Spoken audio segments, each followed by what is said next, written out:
मुची प्रार्थनान हेच मुचे मागणी हीच मुची प्रार्थनान हेच मुचे मागणी माणसाने माणसाशी माणसा समवागणे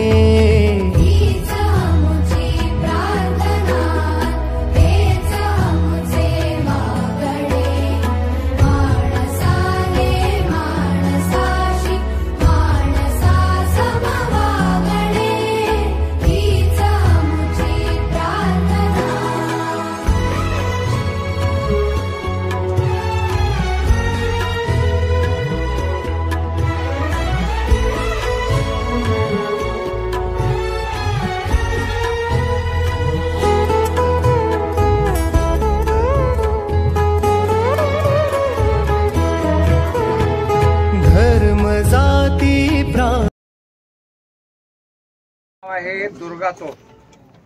हे या देवगिरी किल्ल्यातल्या सर्वात उंचावर ठेवण्यात आलेली तोफ आहे। या तोफेपासून ही जी तोफ बनवलेली आहे पंच धातूची, याच्या मध्यभागी एक असा चौकडे गोल फिरण्याच्यासाठी त्याला तर्फेसारखा भाग केलेला आहे। या तोफेतून 3.5 किलोमीटर दूर पर्यंत लक्ष वेधता येतं। म्हणजे 3.5 किलोमीटर जास्तीत जास्त 3.5 किलोमीटर पर्यंत दूर मारा करू शकते। ह्याचा आहे 18.5 इंचाचा हा भाग आहे मधला, हा पोकळीचा 18.5 इंच। हा जो भाग आहे या तोफेपासून या किल्ल्याचं रक्षण करण्यासाठी अतिशय महत्व आहे। हे सगळ्या बाजूला फिरवता येते तोफ, पूर्वेकडे पश्चिमेकडे दक्षिणेकडे कशामुळे फिरवता येते? याच्यामध्ये तर्फेला जसं गोल असते की नाही, आता ते असं गोल करून ठेवलेले आहे, त्याला असं खडी केले की ते फिरवता येते, असं ठेवण्यात आले आहे। काय नाव आहे तोफेचं? या वेश सारे संपुदे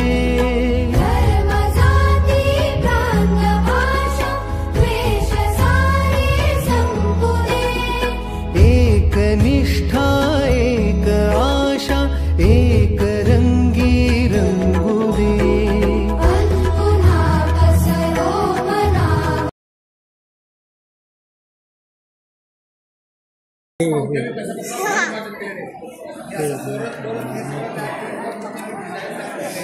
याचा आकार, भौमितिक रचना, ज्याला कान कोस म्हणतात ते बरोबर आलेला आहे। हे काही पडणार नाही, राहणार नाही, बरोबर त्याच्या हिशोबात हे प्रमाणबद्ध आकृत्या आहेत एवढ्या सगळ्या।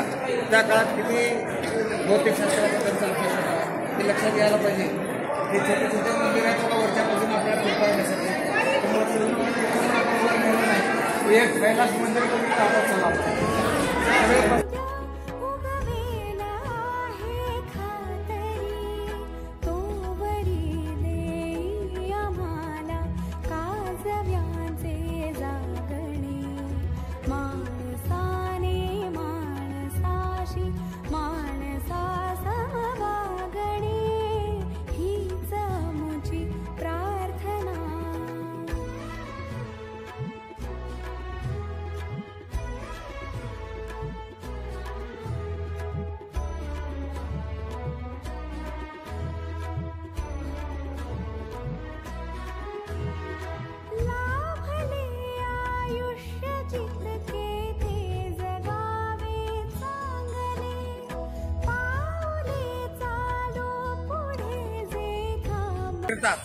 फिरल्यामुळं ते चक्की म्हणजे पिठाची गिरणी, त्या पिठाचं जाता लावलेलं आहे, ते फिरतंय तिथं।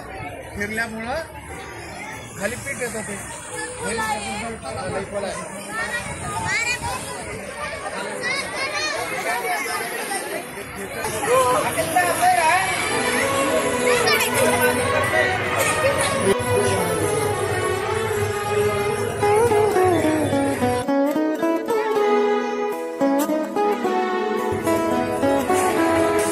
हीच मुची प्रार्थनान हेच मुचे मागणी हीच मुची प्रार्थनान हेच मुचे मागणी माणसाने माणसाशी माणसा समवागणे हीच मुची प्रार्थना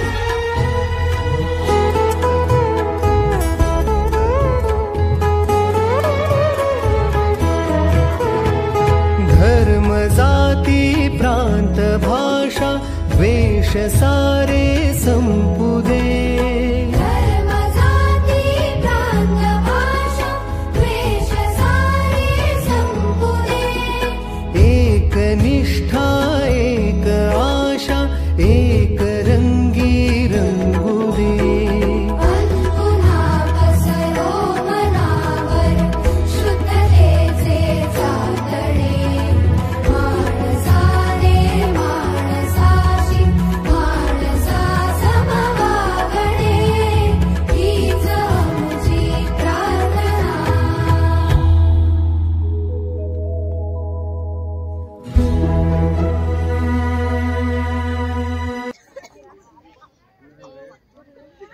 हे आहे जायकवाडी धरण. जोपर्यंत जिथपर्यंत आपली नजर जात आहे तिथपर्यंत पाणीच पाणी दिसत आहे. शेवटचं टोक असं वाटत आहे की आपला आभाळ टेकला आहे, क्षितिज असं वाटत आहे. आज आपली शाळा या जायकवाडी धरणाला भेट देण्यासाठी आलेली आहे. जायकवाडी धरण हे मराठवाड्यातीलच नव्हे तर महाराष्ट्रातील सर्वात मोठं धरण आहे. गोदावरी नदीवर बांधलेल्या या धरणामुळे अनेक गावांना पुनर्वसित करावं लागलेलं आहे. परंतु हा जो जलसाठा आहे मराठवाड्यातीलच नव्हे तर महाराष्ट्रातील अर्ध्या क्षेत्राला, जमीन क्षेत्राला पाणी पुरवठा करणे, मोठ्या शहरांना, औद्योगिक क्षेत्रांना पाणी पुरवठा करणे यासाठी ह्या धरणाचा अत्यंत मोलाचा उपयोग झालेला आहे. हे या जलाशयाला नाथसागर हे नाव देण्यात आलेलं आहे. सारे माणसाशी माणसा समवागणे हीच आमची प्रार्थना